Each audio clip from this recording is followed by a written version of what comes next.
Hello everyone. तो यूचान Stallone के दिल के बदले अपना सब कुछ देने के लिए तैयार हो जाता है और कॉन्ट्रैक्ट पर सिग्नेचर करने ही वाला होता है कि सही टाइम पर शो इसे रोक लेती है और कहती है तुम इसे खरीदने के लिए आ गए, पर तुमने मुझसे एक बार भी नहीं पूछा कि मुझे ये दिल क्यों चाहिए। यूचान कहता है अगर ये तुम्हारे लिए इम्पोर्टेंट है तो मैं कुछ भी कर सकता हूँ। शो मैनेजर से स्टेलोन के दिल के बारे में पूछती है तो ये इसे एक स्टोरी सुनाते हैं जिसमें एक किंग और उसके सैनिक को एक ही लड़की से प्यार हो जाता है और वो लड़की किंग को ना चुनकर सैनिक को चुनती है तो राजा सैनिक को मार देता है और लड़की भी ये देखकर मर जाती है। तो शू पूछती है इस स्टोरी का स्टेलोन के दिल से क्या लेना देना। तो मैनेजर इसे बताते हैं कि हार्ट ऑफ स्टेलोन को हार्ट ऑफ ट्रू लव भी कहा जाता है, पर शो को तो सच्चे प्यार पर विश्वास नहीं होता तो इसे ये बात फजूल लगती है। इधर लैंग असिस्टेंट से मैनेजर को अपनी तरफ करने के लिए बोलता है क्योंकि इसे लगता है मैनेजर स्टेलोन के हार्ट के बारे में काफ़ी कुछ जानते हैं। तो अगले दिन असिस्टेंट पूरी प्लानिंग के साथ मैनेजर को इस घर से निकलवा देता है। थोड़ी देर बाद फैंग इनके पास आता है और अपने साथ काम करने के लिए कहता है कि तभी यूचान कहता है आप मेरी परमिशन के बिना जॉब नहीं छोड़ सकते और फिर इमोशनल होकर कहता है आपने कहा था कि आप मेरा हमेशा ध्यान रखेंगे और कभी भी मुझे छोड़कर नहीं जाएंगे।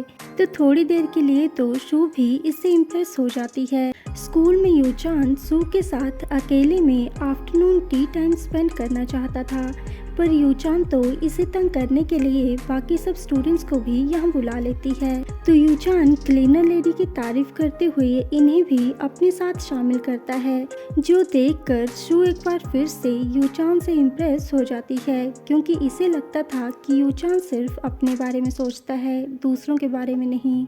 आगे यूचान शू को अपने साथ डिनर पर चलने के लिए कहता है। शू मना करते हुए कहती है जब तक तुम्हें स्टेलोन का हार्ट नहीं मिल जाता तब तक मुझे तंग मत करना। ये एक रेस्टोरेंट में आती है जहां फैंग पहले से ही मौजूद था। ये फैंग को इस छोटे से रेस्टोरेंट में देखकर हैरान होती है। फैंग कहता है मुझे ये रेस्टोरेंट बहुत पसंद है, पर असल बात तो ये थी कि ये जानता था कि शू हमेशा ही इसी रेस्टोरेंट में आती है। शू इसे रूम का रेंट देती है तो फैंग कहता है तो फिर आज का बिल मेरी तरफ से। वैसे क्या तुम किसी स्टेलोन के दिल को ढूंढ रही हो? क्या वो बहुत ज़्यादा इम्पोर्टेंट है? शू कहती है हाँ, मेरी ज़िंदगी जितना। थोड़ी देर बाद यहाँ यूचान आता है और इसे अपने साथ चलने के लिए कहता है, पर ये इसके साथ जाने से मना कर देती है। पर जब यूचान स्टेलोन के दिल के बारे में बात करता है तो शू को इसके साथ जाना पड़ता है। यूचान नहीं चाहता था कि शू इसे छोड़कर कहीं और रहे, तो ये शू को अपनी फैमिली के पुराने घर में लेकर आता है जहाँ ये भी शू के साथ रहेगा। यूचान शू को बताता है कि स्टेलोन के दिल का क्लू भी इसी घर में है। दूसरी तरफ जब लैंग को इस बारे में पता चलता है तो ये शू से लड़ने के लिए आ जाती है। तो शू इसकी तारीफ करते हुए कहती है तुम इतनी सुंदर हो, एक्टर हो, तुम्हारे मिलियंस में फैंस हैं। मुझे समझ नहीं आता कि तुम यूचान जैसे लड़के को पसंद क्यों करती हो। जिस पर तो लैंग भी थोड़ी देर सोचने लगती है, पर फिर कहती है मैं उसे पसंद करती हूँ क्योंकि वो सभी चीज़ों में अच्छा है और अगर तुम उसे पसंद नहीं करती हो तो उसे परेशान भी मत करो। दूसरी तरफ यूचान के ग्रैंड पेरेंट्स इसे शू से दूर रहने के लिए कहते हैं क्योंकि ये पहले से ही लैंग के साथ एंगेज्ड है। जिस पर यूचान कहता है मेरी और लैंग की शादी बचपन में आपने पक्की की थी, पर मैं उसे पसंद नहीं करता। यूचान शू के लिए सरप्राइज प्लान करता है, पर जब ये घर आती है तब इसका हाथ यूचान के हाथ को टच करता है तो शू डर के मारे सीधे इसे किक ही कर देती है, पर हमारा शरीफ सा यूचान तो फिर भी इसे कुछ नहीं कहता। यहाँ ये फैंग को भी बता देता है कि वो दिल शायद ओल्ड मैंशन में है, तो फैंग इस घर को खरीद लेता है और अगले दिन इसके आदमी यहाँ पहुँच जाते हैं।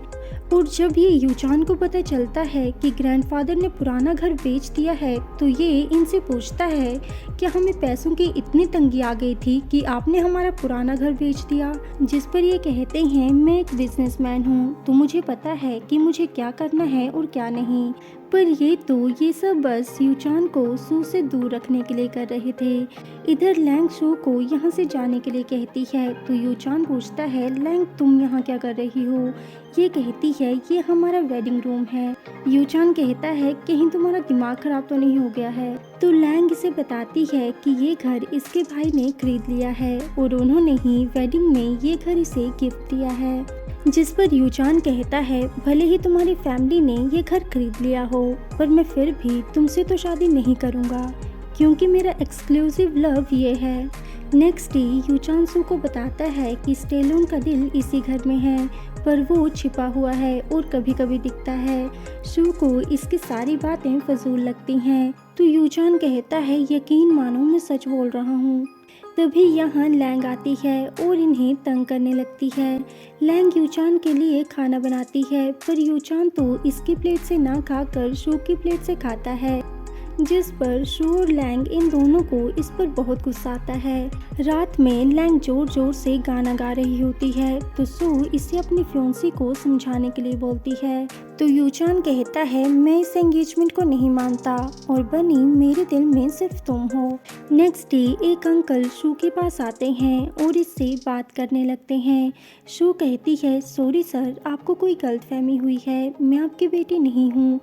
ये कहते हैं तुम मुझे सर बोल रही हो, क्या तुम्हें मुझे अपना डैड कहने में शर्म आ रही है? और यहाँ पर तमाशा करने लगते हैं। इन्हें तो एक्चुअल में सू से पैसे चाहिए थे तो सू इन्हें कुछ पैसे दे देती है पर इन्हें तो ये पैसे बहुत कम लगते हैं क्योंकि ये अपना सब कुछ जुए में हार चुके हैं और ये सू से और पैसे मांगते हैं। तो सू कहती है वो सब मैं बाद में देख लूँगी पर पहले आप यहाँ से जाओ। इधर असिस्टेंट ये सारी बात फैंग को भी बता देता है तो ये गिफ्ट्स और पैसे लेकर सू के फादर के पास पहुँचता है और इन्हें अपनी साइड करने की कोशिश करता है और कहता है अगर आपको कभी भी कोई परेशानी हो तो हमारे घर के दरवाजे आपके लिए हमेशा खुले हैं। दूसरी तरफ यूचान मैनेजर से पूछता है क्या कोई ऐसा तरीका नहीं है जिससे सू मेरी बाहों में आ जाए? तो मैनेजर इसे हॉरर मूवीज की डीवीडी देते हैं और ये इसे सू के साथ लाइट ऑफ करके देखने के लिए कहते हैं। कहीं ना कहीं ये प्लान सक्सेसफुल हो भी रहा था पर तभी यहाँ लैंग टपक पड़ती है जो कि इन दोनों को साइड में करके खुद बीच में बैठ जाती है। तो यूचान का तो मूड ही खराब हो जाता है तो ये यहाँ से चला जाता है और उसके बाद किचन में कुछ गिरने की आवाज़ आती है तो ये डरते डरते देखने लगते हैं पर ये तो बस एक पपी होता है।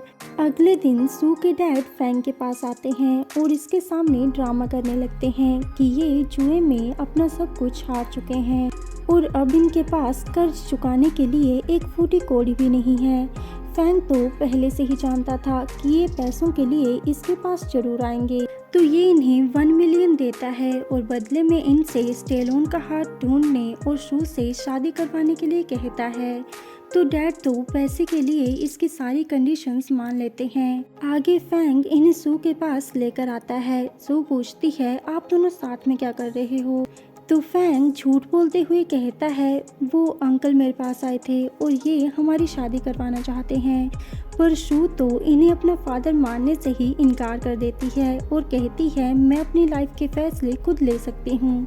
तो डैड कहते हैं फैंग ने मेरा सारा कर्ज चुका दिया है और ये तुम्हें पसंद भी करता है, इतना अच्छा जमाई मुझे और कहाँ मिलेगा। फैंग कहता है सो मेरी ही गलती है, मुझे तुम्हें इसके बारे में पहले ही बता देना चाहिए था।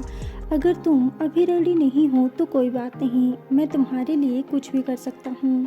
तो यूचान जो कि इतनी देर से ये तमाशा देख रहा था कहता है फादर इन लो क्या आप शू से मेरी शादी करवा सकते हो? और शू तो इन सब से तंग ही आ जाती है। So thanks for watching and take care. Sarang.